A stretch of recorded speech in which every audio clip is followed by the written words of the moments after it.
censored beats in this video are classified names or locations that are Oh, that's right. We gotta turn this shit down. and are therefore edited for legal reasons from the SCP agency. In association with the SCP website, secure, contain, protect. All right, let's do this. This video contains disturbing content. Yes, it does. Scary content, flashing lights, and sudden loud noises. Viewer discretion advised. Thank you. Appreciate it. The SCP Foundation is a secret organization of scientists who are devoted to collecting and containing all the supernatural objects and creatures in the world for the sake of protecting the rest of mankind from them. SCP stands for Special Containment Procedures, and their unofficial motto is Secure, Contain, Protect. Items contained by SCP are classed as one of the following. Safe, which are items that can be reliably and safely contained and can be handled safely with proper procedures. Euclid, which are unpredictable. These items. Sorry, that reminds me that we probably should do the video about the D-class are not what you think. That reminds me, we should probably finish that. Handle and experiment extremely hazardous objects and anomalies. These people tend to be prison inmates convicted of violent crimes, especially those on death row. In times of duress, the Foundation will even use political prisoners, refugee populations, and ordinary civilians as alternative sources of D-class personnel. I did not know that, actually. I haven't heard anything about them using ordinary civilians for anything ever. One of the most disturbing things about SCPs is that all of them were located and contained after coming into contact with a regular civilian human, going about their business. No knowledge of what the thing is, how it works, or where it came from. Consider that there's an indeterminate number of supernatural objects that could qualify as an SCP scattered around the world, and you could run into, say, an undocumented Keter class at any minute during your... I love all these like real life examples that they're coming up with. Obviously they got to be from like movies and documentaries and stuff like that. But I'd actually really, the one part I did enjoy a lot about the first part is how well those things are fitting with the theme of SCPs. I just like how the clips they choose really fit. To me, they feel really appropriate. All right, that was a lot. It kind of scared me a little bit. Just a little bit though. SCP-093. Object Class, Euclid. SCP-093 is primarily a red disc carved from a stone composite resembling cinnabar. That looks like some Halo shit. Engravings and unknown symbols carved.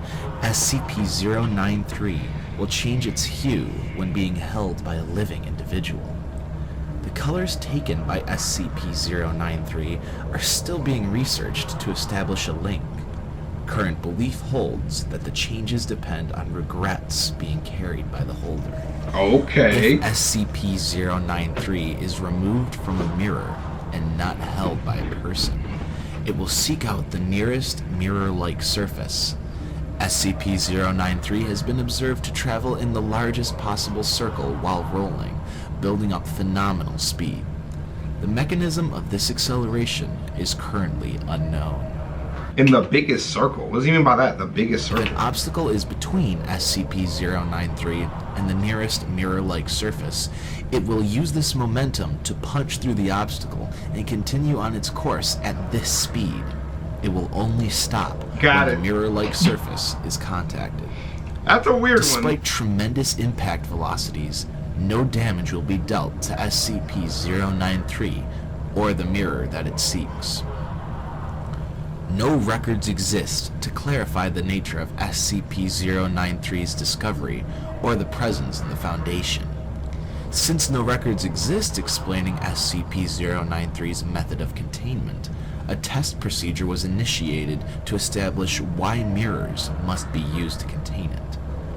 The results of SCP-093-T1 led to the discovery of living beings holding SCP-093 being able to move through mirrors and the series of tests in SCP-093-T2 to ascertain the destination reached through this travel. So if I hold it, I can go through a mirror. That's pretty dope. That's dope. SCP-093 is kept in a silver-lined mirror on a 0.3 by 0.23 meter pedestal, at least 4 feet off the ground floor, in a containment cell block. SCP-093 must remain on a mirror at all times and under video surveillance. Admittance into the area of SCP-093's containment must be authorized only with proper video recording and subject retrieval procedures in place. Okay.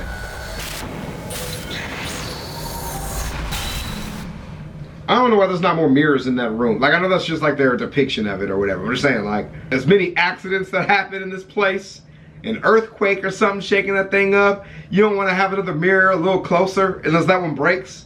Like, but that's cool. SCP-401. I'd love to know where you go. Object class. Through the mirror. Euclid. Physically, this creature resembles a tall, dead eucalyptus tree at a height of 40 meters. Biologically, however, this plant-like creature seems to be formed of human matter.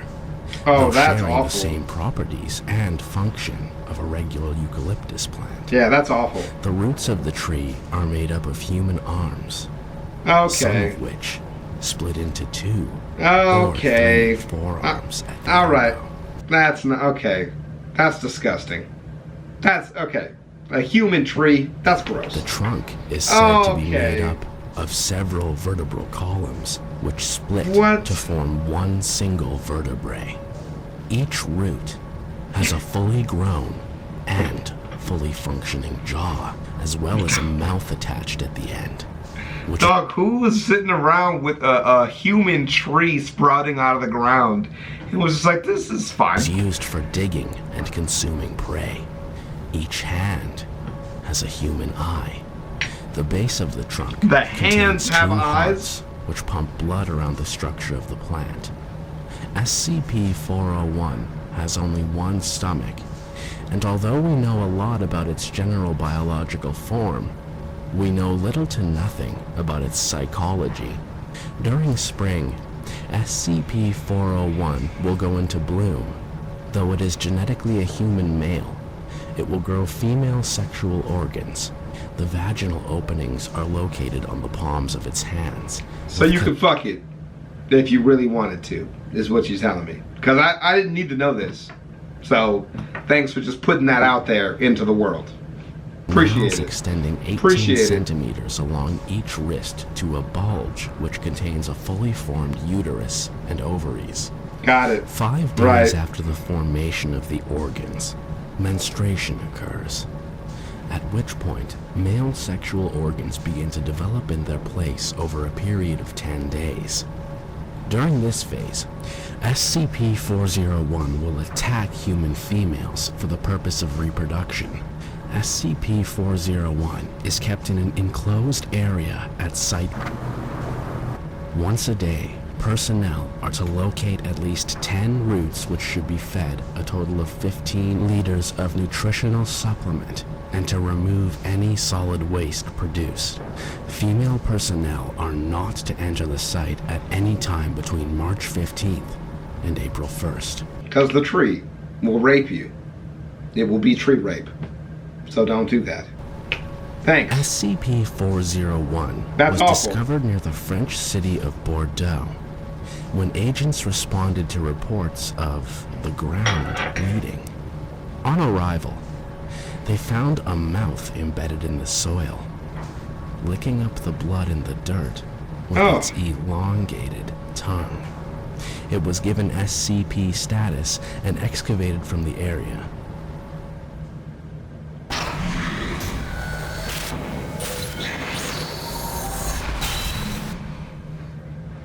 SCP-606. Object Class Keter. SCP-606 appears as a spherical mass of light variable of size and intensity. Okay. Most commonly, it is approximately 85 centimeters in diameter and emits 220 candelas of luminosity. But it has also been observed to grow up to 10 meters in diameter and emit over 100,000 candelas. SCP-606 has also been observed to shrink to 4 centimeters in diameter, emitting no less Why than is there a 0.5 chair in there? Can the thing Despite its talk? ability to emit large amounts of light, SCP-606 emits no heat. It does not appear to be composed of any form of matter, and is able to pass through material barriers effortlessly. It is presently theorized that SCP-606 is an entity composed purely of knowledge and information information obtained from SCP-606 itself appears to corroborate this. Furthermore, SCP-606 appears to derive substance from information, growing in both size and luminosity when provided with sources of information to its aforementioned maximum size, and shrinking when it is deprived from this. It is capable of feeding off of a large number of different sources, including digital devices, books, magnetic tape, and living beings, which simply involves SCP-606 surrounding the object. This process does not appear to affect its sources in any way. Digital media stored on flash drive is used in the maintenance of SCP-606, so the specific details as well as approximate size of all information provided by SCP-606 may be easily recorded. SCP-606 is sapient, apparently self-aware of all knowledge it has gained over its existence, Cool. and capable of intelligent communication. SCP-606 currently resides in an unfurnished 20 meter by 25 meter by 8 meter cell at site. He said unfurnished, but there is clearly a table and chair in here that was there before the man was sitting in it. I'm just saying. The entrance to which is sealed by two 25 centimeter steel blast doors on either side of an airlock. Damn. No personnel are to enter SCP-606's containment cell except under controlled testing circumstances or with authorization from a staff member of Level 4 clearance or higher. Standard positive action defenses, explosive, chemical, biological, and mimetic, are kept to be in place at all times, according to standard operating procedure. What does it do? SCP-606 was discovered by the Foundation on November 6th, France, after a rush of missing person reports was brought to the Foundation's attention.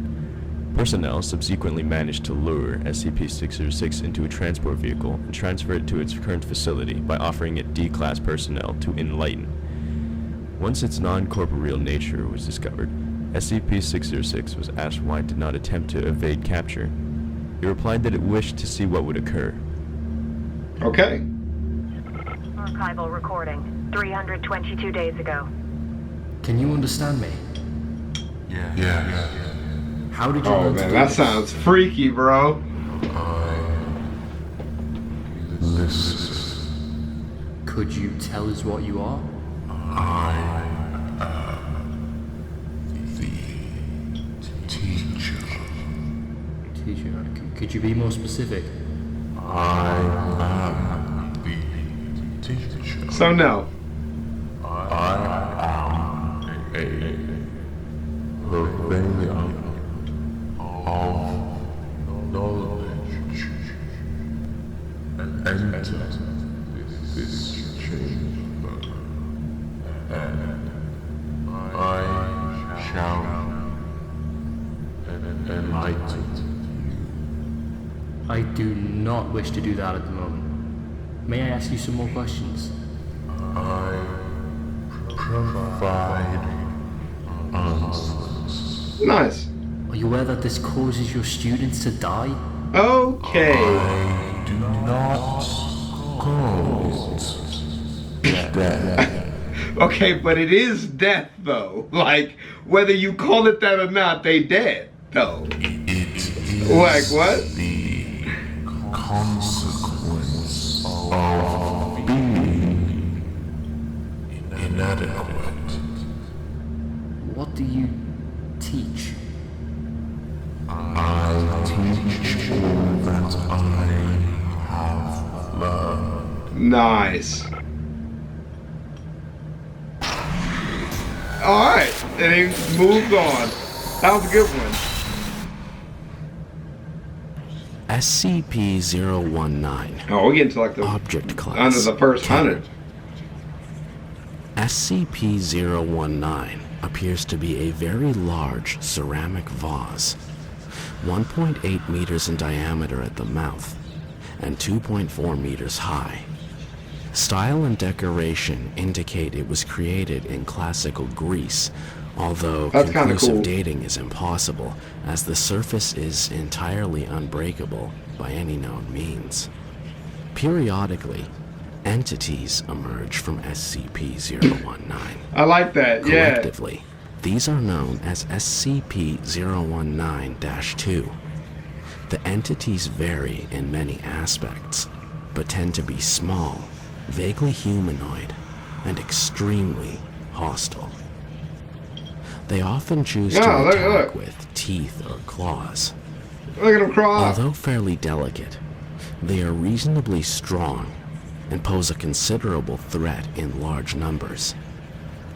When kept at 0 degrees Celsius, entities will emerge from SCP-019 at a rate of approximately 1 entity per hour. Wow. It appears that SCP-019-2 specimens were not intended to live for meaningful periods of time outside SCP-019. SCP-019 is placed on a wide grate in a 3 meter by 3 meter by 4 meter room made of reinforced concrete, installed with an incinerator. The room is to be kept at 0 degrees Celsius when incinerator is not activated. An observation chamber, separated by a plate glass window, is used for constant That's pretty smart. observation of SCP-019. And when specimens of SCP-019-2 are observed, the incinerator is to be activated. SCP-019 should be kept in a vertical position at all times. He's like you can like dump them out or something like that.